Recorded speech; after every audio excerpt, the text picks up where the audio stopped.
Many video game developers have filmmaker in their soul, and while producing their games, they give them character and style known from the silver screen. But this works both ways. With the growing popularity of games and the development of related technologies, the world of games is increasingly affecting the film market. In a moment, it may change it beyond recognition. In the world of visual effects, things have changed radically. Hi, my name is Szymon Adamus, and these are The Amazing Games.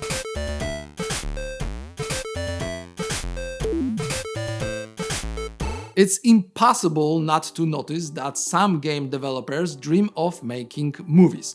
David Cage constructs his games like Heavy Rain or Detroit Become Human in such a way that even their gameplay resembles watching or participating in movie scenes. If you'd like to watch cutscenes from any part of the Metal Gear Solid series, maybe besides the fifth one, you better take a day off in advance, because Hideo Kojima likes when his games are not only played but also watched for hours.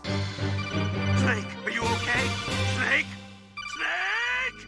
Year after year, the visual aspect of the games is also becoming more and more realistic, and one day we will reach the point where they will be photorealistic. Perhaps then there will be some extraordinary fusion of one with another, but before that happens, games will change the way films and TV shows are produced. It has been happening for many years now. When Roland Emmerich produced Independence Day in 1996, one of the director's greatest achievements was making a film with air battles without a single real plane taking off. All we see on screen are special effects, mainly based on fairly large-scale physical models only supported by computer animation. Almost 30 years later, the world of high-budget cinema looks different on the one hand and identical on the other. Fewer and fewer physical models are used, but that does not mean that they have disappeared completely.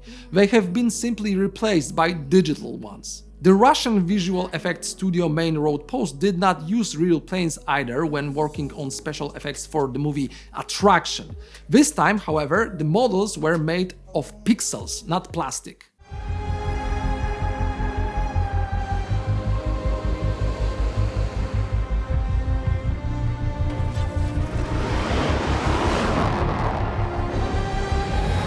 Many of today's technological solutions in a dream factory, whether it is Los Angeles or Moscow, are beginning to resemble more and more those used in the video game production. For example, Hertanovo, the district of Moscow where a spaceship lands in the mentioned movie Attraction, was built largely from 3D models generated in a procedural manner, just like you construct levels in many games. The Main Road Post team also used procedural generator of buildings, automatic traffic algorithms, three-dimensional simulations of clouds, and of course a whole lot of damage effects based on graphic engines. Today, when you see a building collapsing in an expensive special effect-packed movie, there is a good chance that such a technique was used. Fewer and fewer artists blow up real physical models, and manual animation frame by frame does not make sense anymore. An advanced graphic engine simulating physics, effects of gases, liquids, fire is enough to realistically blow up the whole world. If you are thinking about video games right now, you are on the right track. When Valve showed its Half-Life 2 technology demo at E3 in 2003, everyone was delighted how the in-game objects reacted to players' actions. The boards broke in a realistic way, heavy object had a weight that reacted with everything else as it should. Everyone's jaw dropped. Today it's possible to do the same, only more. For example, the Chaos and Niagara graphics systems, which can be used in the Unreal Engine, help to create realistic damage, simulating a collapsing wall, but also smoke, dust and debris, all generated in real time, taking into account as many physical properties of materials and surroundings as the artist wishes. And the destruction of the area is only the most visually stunning application of this technology, but not the most revolutionary. What changes the film industry literally before our eyes is the photorealistic simulation of the terrain and background, which can be freely modified in real time. For example, Quixel, a company making realistic mega scans, is able to create a fully digital 3D environment that is visually identical to the physical world and change it in real time. These are not solutions that movie makers will start using in the future. They already do. During the production of the first season of the TV show Mandalorian, the Unreal Engine was combined with the capabilities of large-scale LED display. Thanks to these two solutions, many of the scenes, even outdoor ones, could be shot in the studio in controlled conditions. The creators could change background in real time, try out new ideas and shots. And on top of that, the LED screen displaying a digital background worked better than a traditional green screen because it illuminated the studio with a light that matched the scene and allowed the actors to get a better feel of the scene by seeing the surroundings. Jon Favreau, the executive producer of this series, is known for using modern technology in the production of his films and TV shows. While working on the new version of The Jungle Book, the director complained about the slow rendering process of the film's visualizations. So when it came to the production of The Lion King, Favreau made use of all the technological possibilities he had at his disposal. It turned out that one of the most important assets are the engines that generate real-time images and VR technology, which allows to move freely in an environment that does not physically exist.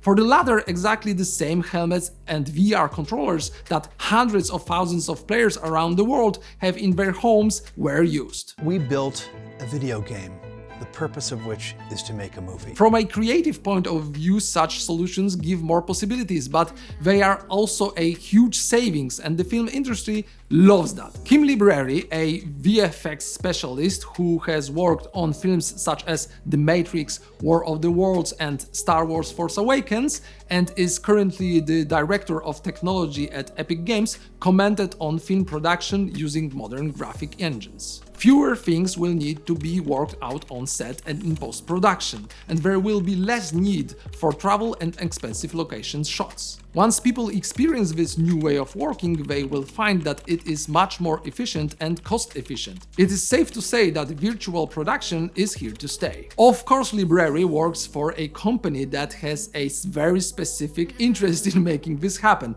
so he is not very objective. However, this does not change the fact that he is right. LED screens like the ones used in the production of The Mandalorian appear in the technological repertoire of other companies. Graphic engines are becoming more and more perfect and easy to use. Motion capture, a technology for capturing actors' movements which not long ago was something new and quite expensive, today is used not only in the biggest movies and games, but also in smaller productions. Of course, the exchange of inspiration between games and films goes far beyond the technological aspects. For example, I dare to say that the film Edge of Tomorrow with Tom Cruise and Emily Blunt wouldn't be what it is if it wasn't for the influence of video games on the whole pop culture. Even the title Live, Die, Repeat, under which the movie was released on DVD and Blu-ray, is like the quintessence of everything that creates the gameplay of many action games. When Main Road Post, the company from the Russian film Attraction, which I mentioned earlier, prepared the making of material from the production of special effects for the second part of the film, Invasion, it chose a style that imitates a classic video game.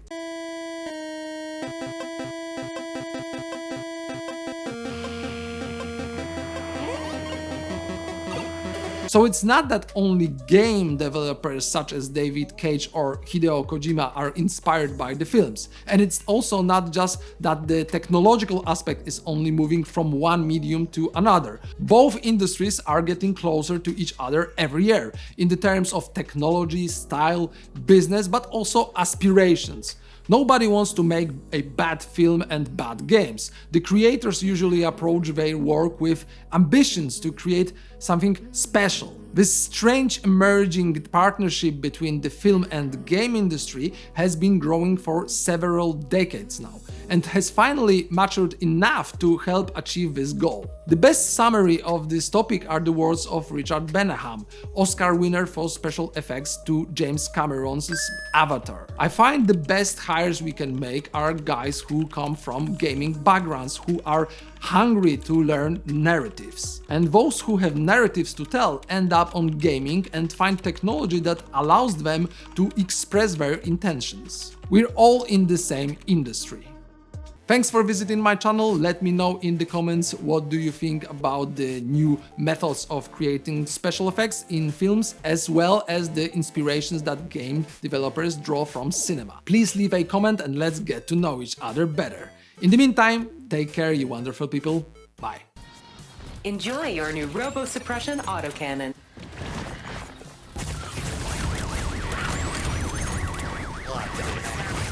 That'll buff right out.